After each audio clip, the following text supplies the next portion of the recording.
Chers téléspectateurs de Guinée Matin TV, bonsoir. Merci de nous choisir pour vous informer. Bienvenue dans ce survol de l'actualité nationale. Sidya Touré vient d'être réélu ce vendredi à la tête de l'Union des forces républicaines avec un score écrasant de plus de 94% des voix. Cette réélection, loin d'être une surprise, confirme le plébiscite dont jouit l'ancien Premier ministre qui dirige le parti depuis 25 ans.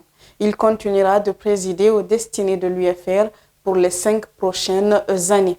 En conférence de presse ce vendredi à Conakry, le ministère de l'Enseignement préuniversitaire et de l'Alphabétisation a dressé le tableau des statistiques pour les examens nationaux. C'est Jean-Patrick Claire Ndiaye, directeur général adjoint des concours et examens, qui a annoncé les chiffres.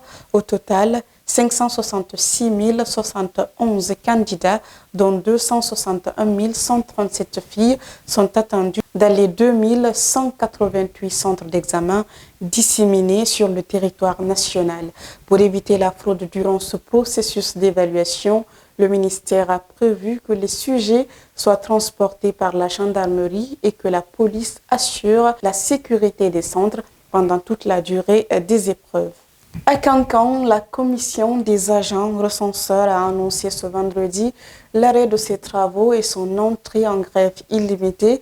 Ces agents dénoncent le non-paiement de leur prime mensuelle estimée à 1 500 000 francs guinéens ainsi que l'absence de prise en charge de leurs frais de fonctionnement. Le président de la dite commission, Ousmane Diakité, interpelle directement le président de la transition, général Mamadi Doumbouya, pour qu'il s'implique afin de résoudre cette situation qui menace le bon déroulement du recensement à Cancan, à l'approche de la fête de Tabaski.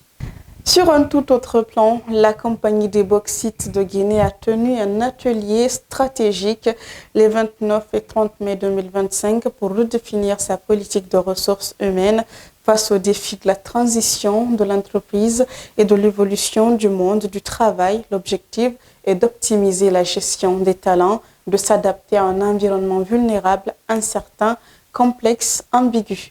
L'entreprise qui prépare sa transition vers la transformation locale de la bauxite et qui fait face à un départ de ses meilleurs cadres doit attirer et retenir les talents adaptés aux technologies de demain.